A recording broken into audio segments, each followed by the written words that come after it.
Next gen நேயர்கள் அனைவருக்கும் அன்பான வணக்கங்கள். நான் உங்கள் வாழ்க வளமுடன் ஜோதிடர் ஸ்ரீ குரு சுந்தரவடிவேல். அக்டோபர் மாத பலாபலன்கள் எப்படி இருக்குது இந்த 2025 ஒவ்வொரு ராசியும் என்ன செய்யலாம், என்ன செய்யக்கூடாது, என்ன விதமான வழிபாடுகள் செய்யணும், நட்சத்திர பலன்கள்லாம் எப்படி இருக்குது, வேலை தொழில் அமைப்புகள் எப்படி இருக்கும், அது மட்டும் இல்லாமல் குடும்ப வாழ்க்கை எப்படி இருக்கும், படிப்பு குழந்தைகளோட படிப்புகள் எப்படி இருக்க போகுது, அது மட்டும் இல்லை வெளிநாடு வெளியூர் பயணங்கள் சார்ந்த விஷயங்கள் எவ்வளவு ஆதாயமாக இருக்கும், இது இந்த காலகட்டங்கள் அனைத்துக்கும் சரியான காலகட்டமாக இல்லையா அப்படிங்கிற முழு விஷயமும் இந்த வீடியோ மூலமாக நீங்கள் ஒவ்வொரு ராசியும் தெரிஞ்சுக்க போகிறீங்க. அந்த வகையில் கிரக மாற்றங்கள் அப்படின்னு எடுத்துக்கிட்டோம் அப்படின்னு பார்த்தோம்னாக்க 3rd அக்டோபரில் புதன் அப்படிங்கிறது பெயர்ச்சி அப்படிங்கிறது நடக்குது. 9th அக்டோபர் சுக்கிரன் அப்படிங்கிறது மாறுறாரு. செவ்வாய் பகவான் 27th அக்டோபர் மாறுறார். அடுத்து சூரியன் அப்படிங்கிறது 17th அக்டோபர் அப்படிங்கிறது சேஞ்ச் ஆகிறார். அடுத்து பாருங்கள், குரு அதிசார குரு பெயர்ச்சி அப்படிங்கிறது பெற்று உச்சம் பலத்தில் இருக்கக்கூடிய குரு 19th அக்டோபரில் கடகராசியில் அமர்ந்து பார்வை பலன்களை செலுத்த இருக்கிறார்.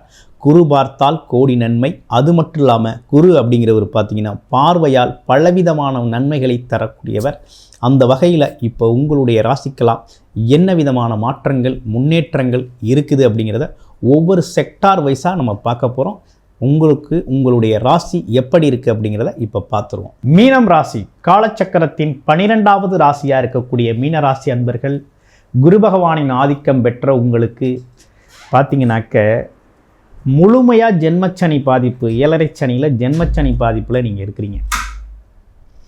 ஒரு பக்கம் ஒரே டென்ஷன், ப்ரெஷர், கோபம், வெறுப்பு அப்படிங்கிறது வருது. உடல் ஆரோக்கியத்தில் ஒரு பெரிய முன்னேற்றம் இல்லை. தொழிலையும் ஒரு கான்சன்ட்ரேஷன் பண்ண முடியல. ஆமாம், குடும்பத்தில் ஒரு நெருக்கடியாக இருக்குது. நண்பர்கள் உறவுகளில் ஒரு பெரிய ரிலேஷன்ஷிப், ஒரு குட் ரிலேஷன்ஷிப்பை உருவாக்க முடியலை. அப்படிங்கிற நெருக்கடியில் இருக்கிறீங்க. குறிப்பாக வேலை தொழிலில் பார்த்தீங்கன்னாக்க சிறப்படைய முடியலை. என்ன காரணம் அப்படின்னா, சனி வேற வக்ரம் பெற்று வேற இருக்கிறாரு. ஆமாம், முன்னாடி இருந்த நிலைக்கும் இப்போ இருக்கிற நிலைக்கும் ரொம்ப மாற்றம் இருக்குது. என்ன மாற்றம் இருக்குது அப்படின்னு பார்த்தோம்னா, உடல் ஆரோக்கியத்தில் மாற்றம் ஏற்பட்டிருக்கு. கொஞ்சம் சரியில்லாத சூழ்நிலை உருவாகுது.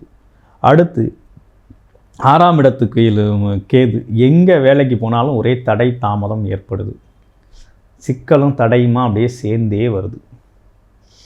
ஆமாம், கைக்கு எட்டினது வாய்க்கு எட்டலை அப்படிங்கிற ஒரு சிரமம் இருக்குது. இப்போ தொழில் ஸ்தானத்தை குரு பார்த்து தொழிலை வளர்த்து விடுறாரு. அவர் வளர்த்து விடுறாரு, அடுத்தடுத்த வாய்ப்புகளை கொடுத்துக்கிட்டே இருக்கார். நீங்களும் பயன்படுத்தி பார்க்குறீங்க, முடியலை, முன்னேற்றம் ஏற்படலை. சில பேருக்கு திருமணம் வயசாயிருச்சு, ஆனால் திருமணம் செய்யணுமப்பா அப்படின்னு சொல்லி திருமண ஏற்பாடுகள்லாம் நடக்குது. ஆனால் சனி 7.5 சனியாக இருக்குது. பரவாயில்ல பார்த்துக்கலாம் அப்படிங்கிற ஒரு அமைப்பில் வயசாயிருச்சே அப்படிங்கிற படுகு நடக்குது. அதையும் ஒரு தடை தாமதங்கள் ஏற்படுது. சரி, படிப்பு கல்வியில் ஏதாவது முன்னேற்றம் இருக்குதா அப்படின்னா, கல்வி இதோடைய மந்தமாக போகுது குழந்தைங்களுக்கு. அதெல்லாம் சந்திக்கிற விஷயங்களாக இருக்குது. இப்போ என்ன நடக்க போகுது அப்படின்னா, இந்த குரு அதிசார பயிற்சி அப்படிங்கிறது அற்புதமாக நடக்குதுங்க. 5ஆம் இடத்துக்கு வருது குரு. ராசிநாதன் 5ஆம் இடத்துக்கு உங்களோட ராசியே பார்க்குறார். உங்கள் ராசியில் உங்களை போட்டு அழுத்திக்கிட்டு இருக்க சனி பகவானை பார்த்து சுபத்துவம் பண்ணுறார், சரி செய்கிறார். அப்போ கண்டிப்பாக உறுதியாக உங்களுக்கு நல்ல ஒரு மாற்றம், உடலிலும் மனதிலும் நல்ல மாற்றத்தை தர்றாரு. தொழிலில் வேலையில் நல்ல முன்னேற்றத்தை கொடுக்குறாரு. வியாபாரத்தை செழிக்க போகுது. நிறைய பேர் பார்த்திங்கன்னா ஐடி துறையில், இயந்திர தொழில்நுட்பத்துறையில், ஆமாம் கணக்கு கணிதம் சார்ந்த துறைகள், பேங்க் செக்டார்கள்லாம் ஒர்க் பண்ணிக்கிட்டு இருக்கீங்க. உங்களுக்கெல்லாம் பார்த்திங்கன்னா இந்த காலகட்டம் ஒரு அதிர்ஷ்டகரமான காலகட்டம். அப்படியே ஒரு ரிலீஃப் ஆகும், ஸ்ட்ரெஸ் ரிலீஃப் ஆகும். வேலையில் நல்ல முன்னேற்றம் கிடைக்கும். தொழிலில் நல்ல முன்னேற்றம் கிடைக்கக்கூடிய மாதம் இந்த மாதம். ஏன்னா குரு அந்த விஷயத்தை சரி செய்கிறார். அடுத்து லாபமே இல்லை, வெட்டியாக உழைச்சிக்கிட்டு இருக்கேன் ஆனால் லாபம் கிடைக்கல. என் முயற்சிக்கேற்ற முன்னேற்றம் லாபம் கிடைக்கிறவங்களுக்கு தொழில் ரீதியாக நல்ல லாபம் கிடைக்க போகுது. அதே போல் ப்ரொமோஷன் எதிர்பார்த்துக்கிட்டு இருக்கேன், ப்ரொமோஷனே கிடைக்க மாட்டேங்குது. எனக்கு அப்புறம் வேலைக்கு சேர்ந்தவங்க, எனக்கு அப்புறம் என்னையோட திறமை குறைவாக உள்ளவங்களுக்கெல்லாம் ப்ரொமோஷன் கொடுக்குறாங்க, எனக்கு கிடைக்கல, நான் ஐடியில் ஒர்க் பண்ணுறேன். இயந்திர தொழிற்சாலைகளில் ஒர்க் பண்ணுறேன், கவர்மெண்ட்டில் ஒர்க் பண்ணுறேன் அப்படின்னு இருக்கையில் நமக்கெல்லாம் பார்த்தோம்னாக்க இந்த காலகட்டத்தில் ப்ரொமோஷன் அப்படிங்கிறது அதை உறுதிப்படுத்துகிறார் குரு பகவான். அடுத்த லெவலுக்கு உங்களை மூவ் பண்ணி கொண்டு போகிறார், உறுதிப்படுத்துகிறார். அடுத்து ரிலேஷன்ஷிப், திருமண ஏற்பாடுகள்.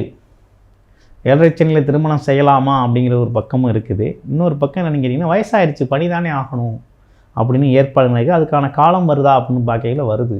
இதுதான் அந்த காலம்.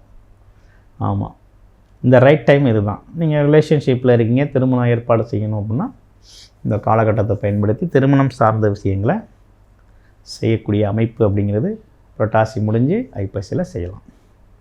உங்களுடைய பிறப்பு ஜாதகத்தின் தசாபுத்தி நிலை எப்படி இருக்குது அப்படின்னு பார்த்துக்கிட்டு பலனிடுங்க. தசாபுத்தி அடிப்படையில் ரொம்ப ஸ்ட்ராங்காக இருக்குது அப்படின்னா இங்கே இருக்கக்கூடிய நல்ல விஷயங்கள் அனைத்தையும் நீங்கள் பயன்படுத்தி கொள்ள முடியும். வெளிநாடு வாய்ப்பு ரொம்ப அற்புதமாக இருக்குது. யாருக்கு? மீனம் ராசிக்கு. வேலை தொழில் அமைப்புகளுக்காக வெளிநாடு போகிறவங்க இந்த டைமை பயன்படுத்திங்க. ரொம்ப ரைட் டைம், ரொம்ப சூப்பராக இருக்குது. அதே நேரத்தில் பாக்கியாதிபதி தனத்தை வழங்கக்கூடிய பாக்கியாதிபதி ரொம்ப அற்புதமாக 9ஆம் இடத்துல குரு பார்வையில் அமர்ந்திருக்கிறார். அப்போ பயணங்களால் லாபம் அப்படிங்கிறது உறுதியாக இருக்குது. பரிவர்த்தனை யோகமும் இந்த காலகட்டத்தில் உங்களுக்கு இருக்குது. கூட்டுத் தொழில்கள் மூலமாக வர வேண்டிய வருமானமும் வந்து சேரும். உங்களுடைய பிறப்பு ஜாதகம் தொடர்பான தகவல்கள், வேலை தொழில் அமைப்புகள் எப்படி இருக்குது அப்படிங்கிறதை பற்றிய ஒரு முழுமையான விவரம், குடும்பம் சார்ந்த விஷயங்கள், அதிர்ஷ்டம் சார்ந்த விஷயங்கள், முன்னேற்றம் குறித்த விஷயங்கள், வெளிநாடு யோகம் சார்ந்த விஷயங்கள், ஒரு பர்சனல் கன்சல்டேஷன் தேவைப்படுது அப்படின்னா டிஸ்பிளேல தர நம்பருக்கு கால் பண்ணி அப்பாயின்மெண்ட் ஃபிக்ஸ் பண்ணிக்கோங்க.